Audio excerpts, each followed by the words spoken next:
السلام علیکم ورحمۃ اللہ وبرکاتہ۔ بسم اللہ الرحمن الرحیم۔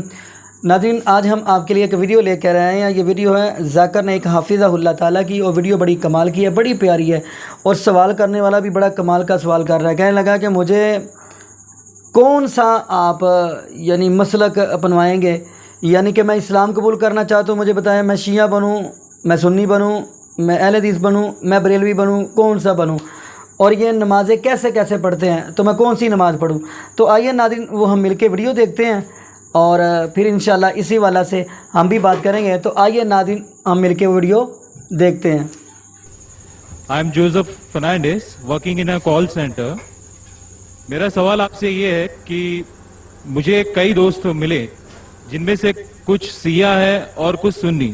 جیسے آپ نے کچھ دیر پہلے بتایا کہ جو انسان مانتا ہے کہ اللہ ایک ہے اور محمد علیہ السلام آخری پیغمبر ہیں، تو میں مانتا ہوں اس بات کو۔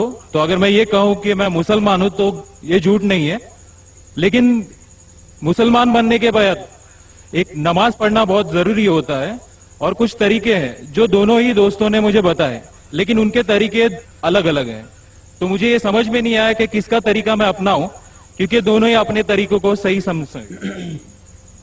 بھائی صاحب نے سوال کیا کہ اگر اللہ ایک ہے اس میں ماننا ہے اور محمد صلی اللہ علیہ وسلم پیغمبر ہے تو میں مانتا ہوں، تو اس طریقے سے مسلمان ہوں میں، لیکن میرے دو دوست، ایک شیعہ ایک سنی، اور مسلمان بننے کے لیے نماز پڑھنا ضروری ہے، تو کس طریقے سے نماز پڑھوں؟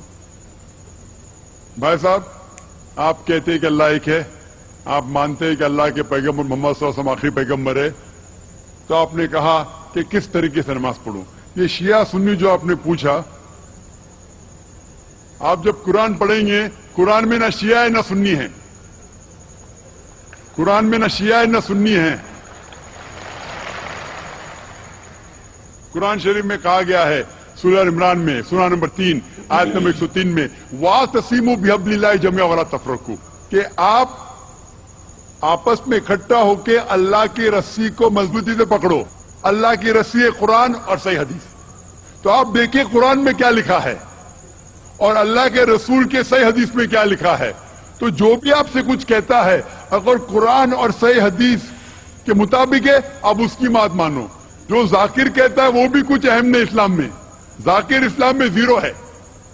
جو ذاکر کہتا ہے وہ بات ماننا ضروری نہیں، لیکن جب میں قرآن کا حوالہ دیا تو آپ کو قرآن کی بات ماننا فرض ہے، جب میں صحیح حدیث کا حوالہ دیا تو آپ کو صحیح حدیث کی بات ماننا ضروری ہے۔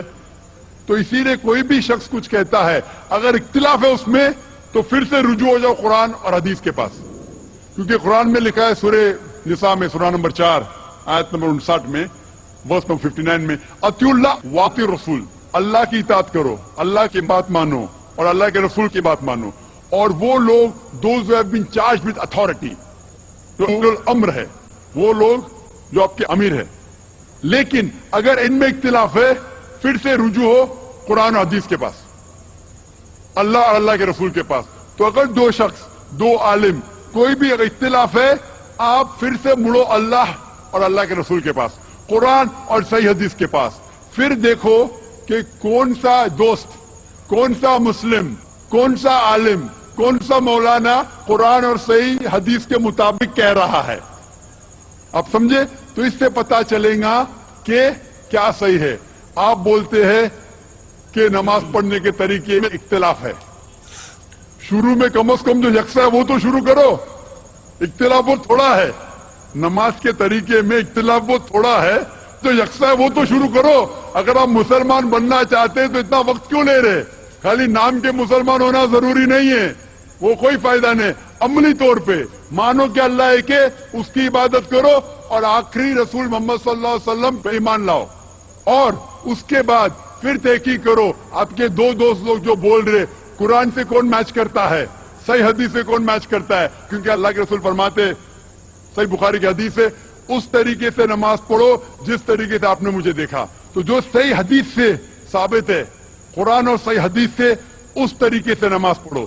لیکن اگر 19-20 فرق ہے، کم از کم جو یکساں ہے وہ تو شروع کرو، اختلافی باتوں پہ تحقیق کرو، انشاءاللہ پتہ لگ جائے گا آپ کو کیا صحیح ہے۔ تو انشاءاللہ ابھی آپ صرف نام کے مسلمان مت نہ ہو،